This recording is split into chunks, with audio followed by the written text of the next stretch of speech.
تو یہاں پہ بھی نبی علیہ السلام کو ایک غم تو تھا کہ جب کسی نے آپ کا ساتھ نہیں دیا،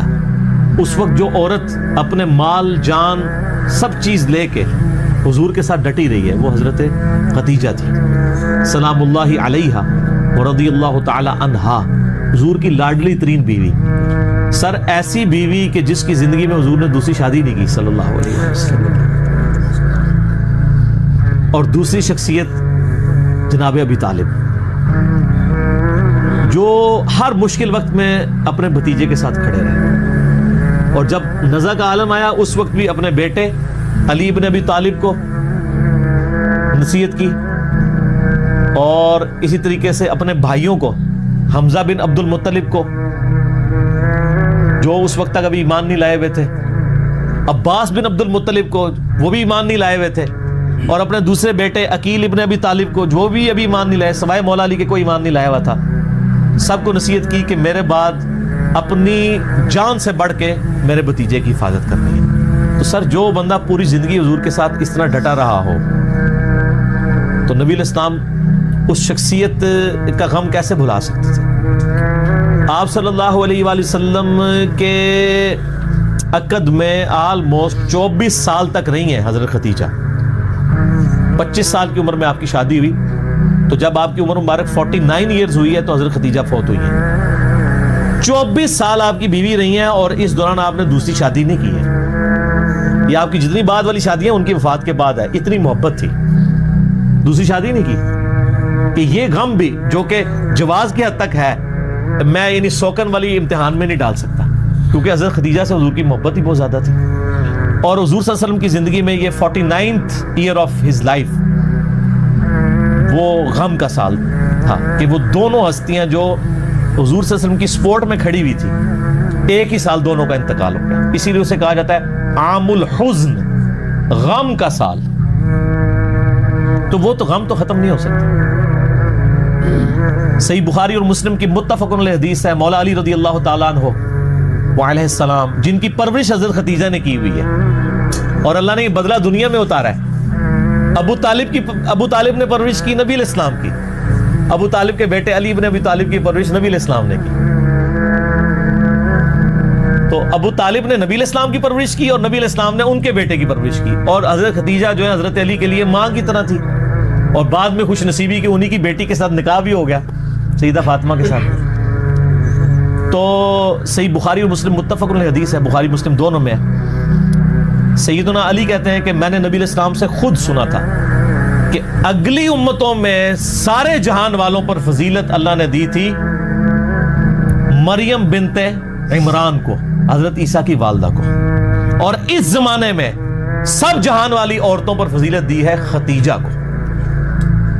حضرت خدیجہ والی فضیلت کسی بھی نبی علیہ السلام کی بیوی کو حاصل نہیں ہے، حتیٰ کہ سب سے لاڈلی بیوی سے ہی آپ سن لیں، بخاری مسلم دونوں میں آتا ہے، سیدہ عائشہ کہتی ہیں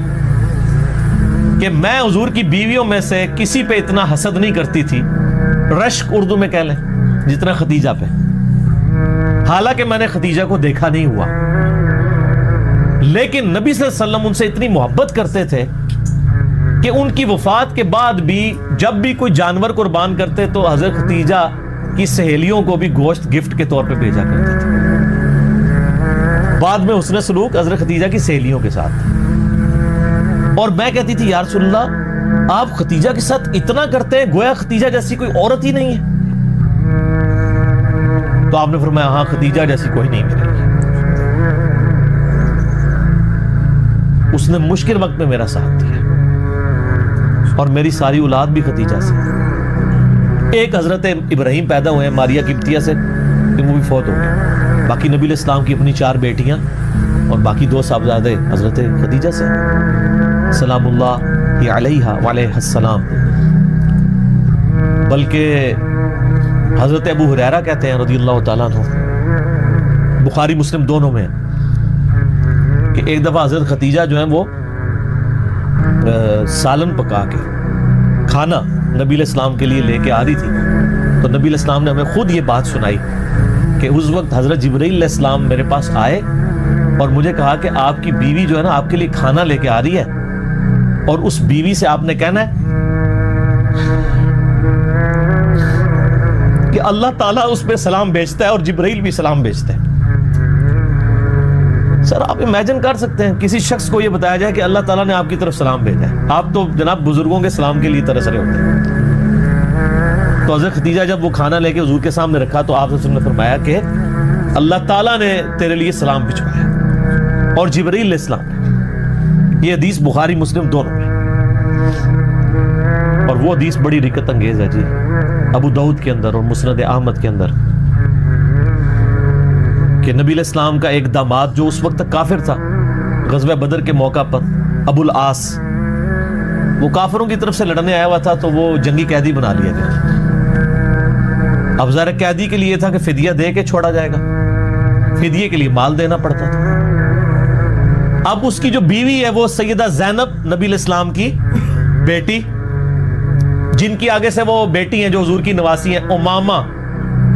بنت ابی العاص, جن کے بارے میں صحیح بخاری میں آتا ہے کہ نبی علیہ السلام ان کو گود میں اٹھا کے نماز پڑھا کرتے تھے. جس طرح حسن و حسین تھے اس طرح وہ بھی تھی. امامہ, یہ لفظ ویسے لوگ امامہ پڑھتے ہیں, یہ الف کے اوپر